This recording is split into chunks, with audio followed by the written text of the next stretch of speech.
दोस्तों नमस्कार। आज फिर मैं आपके सामने हाजिर हूँ एक नए विषय को लेके। और यहाँ पे एक इलाहाबाद हाई कोर्ट का डिसीजन है जिसकी हम बात करेंगे। एक बात यहाँ मैं और स्पष्ट करना चाहता हूँ, कई मेरे दर्शकों ने मुझसे पूछा है कि साहब जो हाई कोर्ट है इलाहाबाद का उसका तो निर्णय यूपी में ही होगा, दूसरे पार्ट जो हैं इंडिया के उन पे लागू होगा कि नहीं। तो मैं ये स्पष्ट कर दूं कि हाई कोर्ट का किसी भी हाई कोर्ट का डिसीजन वो किसी भी हिस्से में हिंदुस्तान के में, इंडिया के किसी भी हिस्से में, भारत के किसी भी हिस्से में वो लागू है, कोर्ट किया जा सकता है, उससे रिलीफ मिलेगी। तो ये जो निर्णय है ये भी पूरे भारतवर्ष पर लागू है, किसी एक स्टेट पे नहीं, चाहे ये इलाहाबाद हाई कोर्ट का ही क्यों ना हो। तो केस का टाइटल है Luv Kush Singh alias Uday Pratap Singh versus state of UP and others, और ये 2026 का है। जस्टिस संजय कुमार पचौरी जो हैं इलाहाबाद हाई कोर्ट के, उनकी बेंच ने ये डिसीजन दिया और ये निर्णय लागू है जो जुआ है। जुआ आप देखते होंगे कि पुलिस पकड़ती है पब्लिक प्लेस पे, कई लोग जो है ताश वगैरह से जुआ खेलते हैं और पुलिस पकड़ के ले जाती है। तो उस संबंध में ये एक बहुत ही महत्वपूर्ण निर्णय है।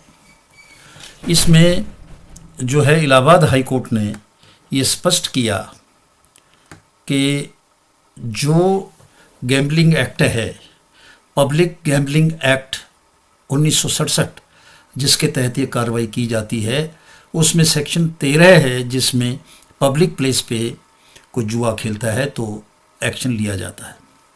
तो उन्होंने कहा साहब ये जो है ये नॉन कॉग्निजिबल ऑफेंस है, कॉग्निजिबल ऑफेंस नहीं है।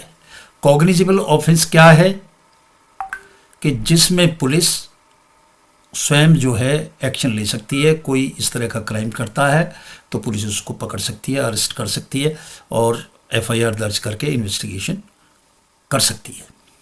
वो कॉग्निजिबल ऑफेंस होता है। नॉन कॉग्निजिबल ऑफेंस वो है जिसमें पुलिस को पावर नहीं है कि वो खुद एक्शन कर सके।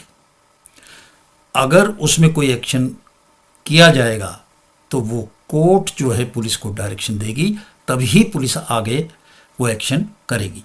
तो इसमें इलाहाबाद हाई कोर्ट के पास क्वेश्चन के लिए एफआईआर आई थी और इसमें ये गैम्बलिंग का मसला है, यानी कि जुआ का। और इसमें जो बात हुई थी वो ये कि साहब ये जो ऑफेंस है ये कॉग्निजिबल नहीं है, पुलिस अरेस्ट नहीं कर सकती थी, पुलिस इसको इन्वेस्टिगेट नहीं कर सकती थी और ये गलत हुआ।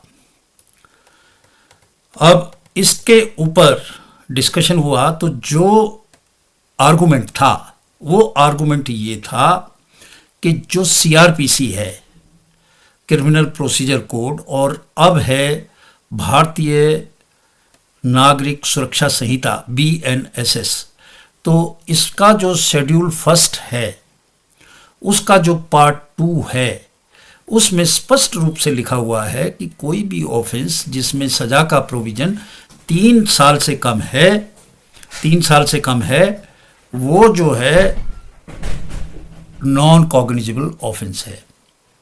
और गैम्बलिंग एक्ट में इसमें 3 साल से कम का प्रोविजन है, तो इसलिए ये कॉग्निजिबल नहीं है, ये नॉन कॉग्निजिबल ऑफेंस है।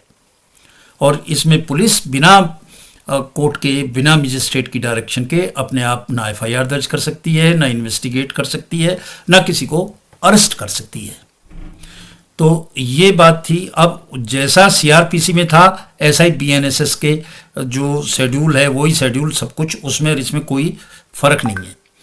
तो उसके मुताबिक तो ये ऑफेंस जो है सेक्शन 13 जो है जिसमें ये करते हैं पब्लिक गैम्बलिंग एक्ट का, वो जो है नॉन कॉग्निजिबल है, कॉग्निजिबल नहीं है, पुलिस एक्शन नहीं ले सकती। और इस बात को सही माना और सही मान के जो कोर्ट है उसने एफआईआर को क्वैश कर दिया, यानी कि रद्द कर दिया, और जो उस पर एक्शन थे उन सबको समाप्त कर दिया। उन्होंने कहा कि आईओ को कोई पावर नहीं है, पुलिस को कोई पावर नहीं है इन्वेस्टिगेट करने की बिना प्रायर जो है परमिशन के।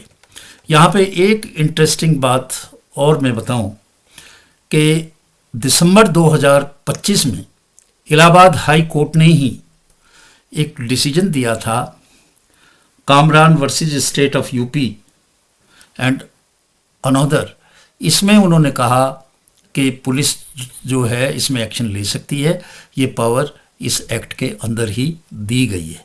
उस निर्णय को ये जो अब डिसीजन हुआ है ये उसको ओवर रूल करता है। तो पुलिस जो है, जो पब्लिक प्लेस पे कोई भी जुआ खेल रहा है उसको नहीं पकड़ सकती। अगर वो उस पर एक्शन लेना चाहती है पहले कोर्ट जाए, कोर्ट से फिर परमिशन ले, और जब आके वो वहाँ पे उनको अरेस्ट करे पड़े तो ये एक असंभव सी बात हो जाती, जब तक तो वो सब लोग वहाँ से दौड़ जाएंगे। तो आज इन्हीं शब्दों के साथ कि गैम्बलिंग, पब्लिक गैम्बलिंग एक्ट में जो एक्शन है वो कॉग्निजेबल नहीं है, पुलिस एक्शन नहीं ले सकती। मैं आपसे विदा लेता हूँ। नमस्कार।